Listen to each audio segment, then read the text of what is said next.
Hello बच्चों, आज हम करने वाले हैं चैप्टर नंबर 8 क्वाड्रिलेटरल, जो कि बहुत ही आसान चैप्टर है और वो भी 15 मिनट में पूरा रिवीजन कर लेंगे। तो चलिए स्टार्ट करते हैं क्वाड्रिलेटरल्स इन 15 मिनट। सबसे पहले बात करते हैं क्वाड्रिलेटरल होता क्या है। पहली चीज, क्वाड्रिलेटरल 4 पॉइंट से मिलकर बनता है। ठीक है, क्या इनसे बन सकता है? बोलोगे सर ये तो क्या है, ये तो कोलिनियर है, नहीं बन सकता। ये क्या है? ट्राइंगल, जो नॉन कोलिनियर से बनता है। ऐसे ही आपका क्वाड्रिलेटरल भी 4 नॉन कोलिनियर पॉइंट से बनेगा, जिसको आप कहोगे क्वाड्रिलेटरल 4 साइडेड का एक क्लोज फिगर। क्लियर है, सबको पता है। अब बात करते हैं ये क्वाड्रिलेटरल वर्ड आया कहां से। क्वाड्रिलेटरल जो है, ये वर्ड क्वाड जो है ये बोलता है 4 और लेटरल बोलता है साइड्स। ठीक है, तो इससे ये वर्ड बना है क्वाड्रिलेटरल 4 साइडेड। अब इसमें 2 टाइप के क्वाड्रिलेटरल होते हैं, एक इस तरह का होता है, एक इस तरह का होता है ना। तो आपको पता होना चाहिए कि कॉनकेव कॉन्वेक्स होते हैं। ठीक है, फिर बात करते हैं सर क्वाड्रिलेटरल के बाद 4 साइड होती है। बिल्कुल सर, 4 साइड होती है, 4 एंगल होते हैं, ये वाले डी सी ये सब है ना, और 4 वर्टिसेस होते हैं ए बी सी डी, और इनके जो एंगल है A plus B plus C plus D, इनका सम होता है 360 डिग्री। अगर इसको प्रूव करना है तो आप इसको क्या करो, ऐसा ट्राई कर दो, ये ट्राइंगल दोनों ट्राइंगल 180 का होगा तो टोटल हो जाएगा 360। चल अब बात करते हैं the line segment A B C B C C D and D A are called sides of the quadrilateral. चलिए फिर बात करते हैं, ये एंगल बताई दिया मैंने कि चारों एंगल जो होते हैं वो 360 के होते हैं, है ना, मतलब 180 ये 360 के होते हैं। फिर आता है सबसे पहले पैरेललोग्राम, जो आपके एनसीईआरटी के अंदर है और यही आपके बहुत इंपॉर्टेंट टॉपिक है, इसी से आपके क्वेश्चंस भी आएंगे। ठीक है, तो इसको बिल्कुल नहीं छोड़ के जाना है। तो पहली प्रॉपर्टी क्या कहती है, देखो, अ diagonal of a parallelogram divides it into 2 congruent triangle. भाई ये जो डायगोनल बनता है, अगर मैं यह डायगोनल बनाता हूं इस तरीके से बी और डी के बीच में, तो ये इन दोनों ट्रायंगल को कॉन्ग्रुएंट पार्ट पे डिस्ट्रीब्यूट करता है। कॉन्ग्रुएंट मतलब एक दूसरे के सुपर इंपोज हो जाए। ठीक है, अच्छा पैरेललोग्राम के बारे में बताइए, नहीं पता तो फिर बता दो। पैरेललोग्राम क्या होता है? जिसकी अपोजिट साइड पैरेलल होती है और इक्वल होती है। ठीक है, तो ये और ये पैरेलल और इक्वल होते हैं। ठीक है, चलो दूसरी प्रॉपर्टी आते हैं, if the in the parallelogram opposite sides are equal. भाई अपोजिट साइड जो होती है वो इक्वल होती है, अभी मैंने बताया था। फिर बोलते हैं if each pair of opposite sides of a quadrilateral are equal then it is a parallelogram. अगर मान लीजिए कोई भी फिगर दे दिया मैंने अजीबोगरीब सा, और उसकी ये वाली साइड इसके बराबर, ये वाली साइड इसके बराबर और पैरेलल हो गई, तो आप बोलोगे सर ये पैरेललोग्राम है। ठीक है, चलिए in the parallelogram opposite angle are equal, तो भाई इसका ये वाला एंगल इसके बराबर होगा और ये वाला एंगल इसके बराबर होगा। बिल्कुल। और अगर किसी क्वाड्रिलेटरल में, देखो उसका वाइस वर्सा, अगर किसी क्वाड्रिलेटरल में 2 अपोजिट एंगल्स इक्वल है और दूसरे भी अपोजिट एंगल इक्वल है, तो वो एक पैरेललोग्राम बन जाएगा। The diagonal of parallelogram bisect each other. यहां पर अगर आप 2 डायगोनल बनाते हैं, एक ये वाला डायगोनल और एक ये वाला डायगोनल, तो ये एक दूसरे को बाइसेक्ट करेंगे। ठीक है, मतलब ओसी OA बराबर और OB और OD बराबर होंगे। ठीक है, the diagonal of quadrilateral bisect each other than it is a parallelogram. मतलब इसका वाइस वर्सा, अगर कोई क्वाड्रिलेटरल के डायगोनल बाइसेक्ट करते हैं एक दूसरे को, तो वो एक पैरेललोग्राम होगा। ठीक है, अब आते हैं रेक्टेंगल पे। रेक्टेंगल की प्रॉपर्टीज याद कर लो। देखो यह आपके एनसीईआरटी में नहीं दिया हुआ है, लेकिन आपको पता होना चाहिए सारी चीजें। रेक्टेंगल जो होता है उसके अपोजिट साइड जो होते हैं वो पैरेलल होते हैं और इक्वल होते हैं। भाई ये पैरेलल और इक्वल तो है ही सही, है ना, ये तो है ही सही। लेकिन इसमें एक केस ऐड हो गया कि all angle are right angle, सारे एंगल 90 डिग्री के होते हैं। फिर the diagonal are equal and bisect each other. अब देखो पैरेललोग्राम में डायगोनल बाइसेक्ट कर रहे थे, इक्वल नहीं थे, पर यहां पे डायगोनल बाइसेक्ट भी कर रहे हैं और इक्वल भी हो गए। Rectangle is specific special type of a parallelogram whose angle are right angle. ठीक है, ये एक स्पेशल केस है पैरेललोग्राम का जिसके एंगल्स 90 डिग्री हो जाएंगे। ठीक है, चलो आगे चलते हैं। स्क्वायर के लिए क्या होता है? All side and angle are equal. सारी साइड और सारे एंगल बराबर होते हैं। ठीक है sir, opposite sides are parallel and equal. वही जो हमने पढ़ा था अभी कि भाई पैरेललोग्राम में अपोजिट साइड पैरेलल और इक्वल होती है, तो यहां भी होती है, लेकिन ये क्या है, इसमें इक्वल भी हो गया, ये सब इक्वल है। ठीक है, द डायगोनल आर इक्वल, इसमें डायगोनल भी इक्वल होंगे, है ना। The diagonal are perpendicular to and bisect each other.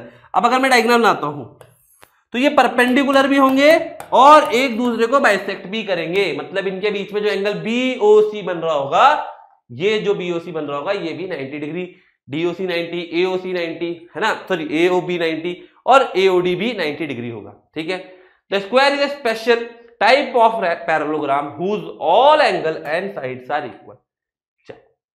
आगे बात करते हैं रोम्बस। रोम्बस क्या है?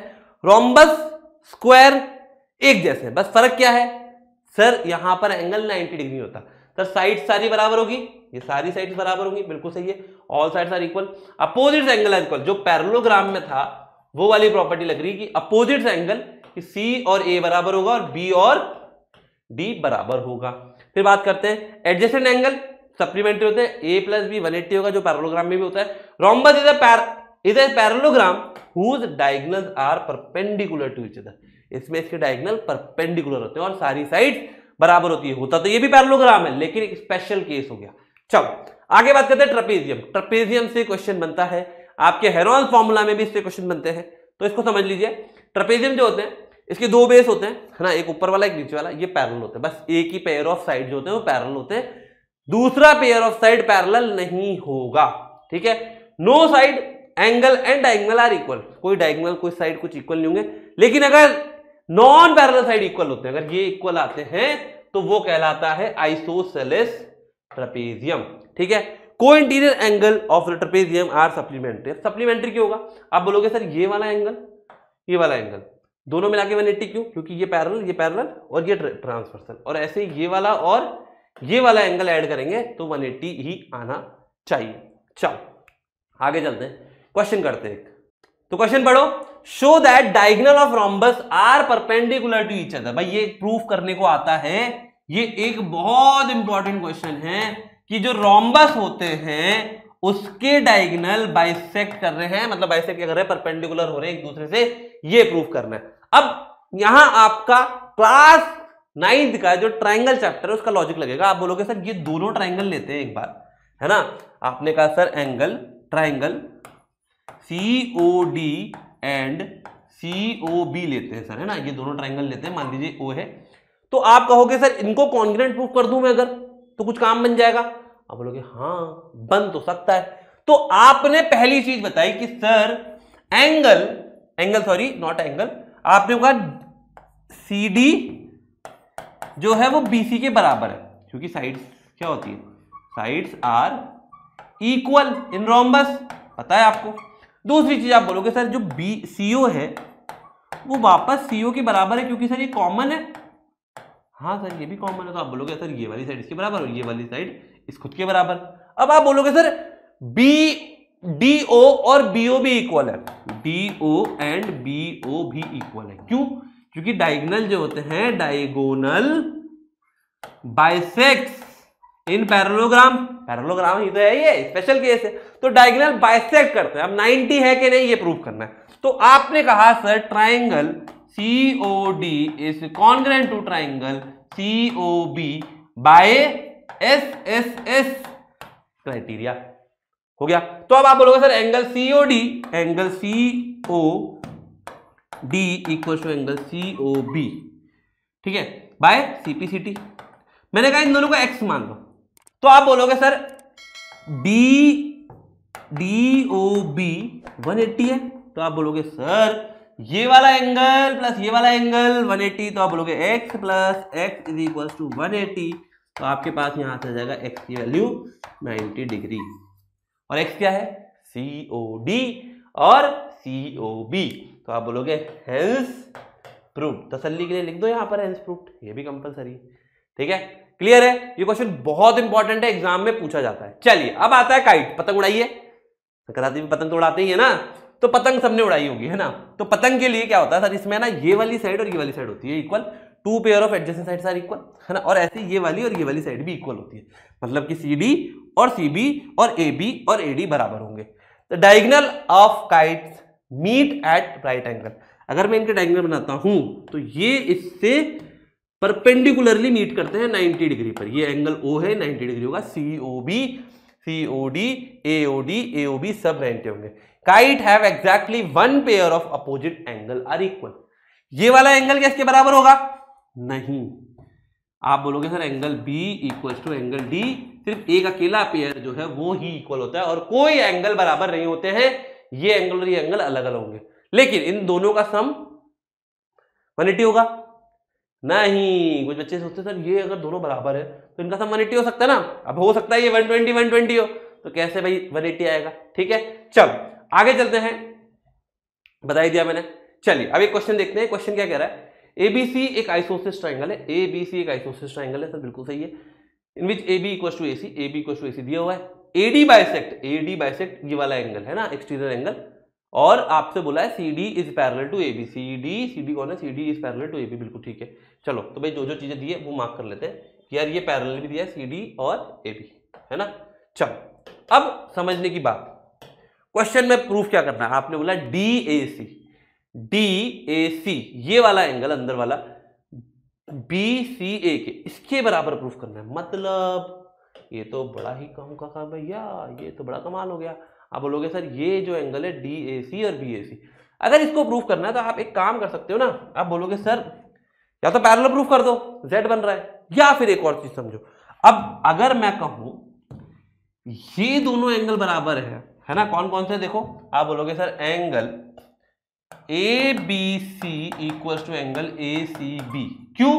Because A B equal to A C given है, ठीक है। अब ध्यान से देखो, अगर ये दोनों इक्वल है, ठीक है, तो मैं कहूं अगर angle A B C plus angle A C B is equals to किसके बराबर? मैं कह सकता हूं सर ये क्यू ए सी के बराबर होगा, एंगल क्यू ए सी के बराबर होगा। एक्सटर्नल एंगल प्रॉपर्टी पढ़ी है हमने, एक्सटर्नल एंगल प्रॉपर्टी, है ना। एक्सटर्नल एंगल प्रॉपर्टी कहता है कि ये एक्सटर्नल एंगल इन दोनों के सम के बराबर होगा, ठीक है। अब यार ये दोनों तो इक्वल है, अगर मैं इसका हाफ करता हूं, है ना, तो ये दोनों इक्वल है, तो अगर मैं कहूं ये दोनों एंगल इक्वल है तो मैं ऐसा लिख सकता हूं कि twice of angle A C B is equals to twice of angle D A C, है ना।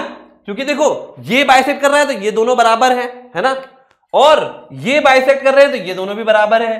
तो आप क्या कर सकते हो? आप बोलोगे 2 से 2 काट दो, तो एंगल ए सी बी जो कि बी ए सी लिखा है यहां पर, है ना, बी सी ए लिखा है, और डी ए सी जो यही लिखा है, हेंस प्रूव्ड, ठीक है। अब A B C D parallelogram करना है, ये आप कर लोगे यार।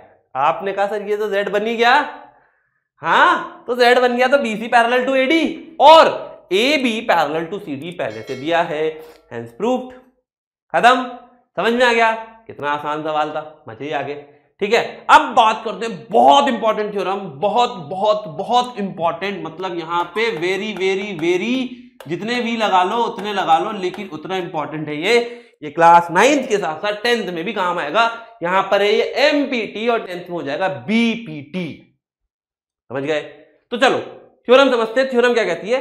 थ्योरम बोलती है सर ये एक ट्राइंगल है, देखो जो लिखा है उसको मत तोड़ो, जो मैं बता रहा हूं वो सुनो। ये एक ट्राइंगल है ना, मैं यहां पे बना के बताता हूं। ये एक ट्राइंगल है sir, A B C, A B का mid point D, A B का मिड पॉइंट डी और बी सी का मिड पॉइंट एफ, ठीक है। यहां पे चलो डी ई लिख लेते हैं जब ई दिया है तो, है ना। अगर मैंने इन दोनों को जोड़ा तो ये पैरेलल होंगे। तो क्या क्या गिवन है? देखो गिवन क्या है आपको, गिवन है angle sorry E is midpoint of AB, F is midpoint of BAC। तो क्या होगा? then EF parallel to BC। अब इसमें एक और एक्सटेंडेड या कोरिलेरी निकल के आती है कि यार ये देखो, अगर मैं बोलूं ये 1:1 में डिवाइड करेगा, ये भी 1:1 में डिवाइड करेगा, तो अगर मैं AE देखना है यहाँ पे AE बटे AB करूं तो क्या 1/2 होगा? क्या मैं AF अपॉन AC करूं तो 1/2 होगा? ऐसे ही अगर मैं EF अपॉन BC करूं तो ये भी 1/2 होगा, मतलब BC is equal to twice of EF होगा। ये एक कोरोलरी निकल के आती है जो हमारे एग्जाम में हमें बहुत काम आने वाली है, ठीक है, समझ गए? चलो कन्वर्स क्या होता है? कन्वर्स में समझ लो, अगर ये वाला पॉइंट मिड पॉइंट है और इसके पैरेलल मैंने लाइन बना दी, ये पैरेलल बना दिया है ना, तो ये भी मिड पॉइंट होगा। समझ गए क्या बोला मैंने सर? अगर मान लो मैंने ये E जो है मिड पॉइंट है और इससे पैरेलल लाइन बनाई BC के, तो F जहां वो कट करेगा AC को वो भी मिड पॉइंट ही होगा। क्लियर है? चलिए, तो यही सारी चीजें इसमें समझनी थी। चलो अब ये क्वेश्चन देखते हैं। एक ट्राइंगल दिया है ABC right angle at C, ABC right angle at C, ठीक है। ये आपको ट्राइंगल दिया है, line a line through the point mid point of M, ये mid point on AB and parallel to BC, ठीक है भाई, एक पैरेलल टू BC जोड़ दी हमने B पर, है ना। Show that D is mid point of AC। अब देखो बहुत सिंपल तरीका, ध्यान से समझना। आपको क्या पता है? आपको पता है M is midpoint of what? Midpoint of AB, ठीक है। और सेकेंडली आपको पता है कि MD is parallel to BC। यार अगर ये पैरेलल है तो by using converse of BPT, converse of MPT, यार मैंने गलती से 10th का लिख दिया, converse of mid point theorem, we can say that कि ये D जो कट करेगा ये भी मिड पॉइंट होगा, तो आप बोलोगे D is mid point of what? AC, hence proved. ठीक है।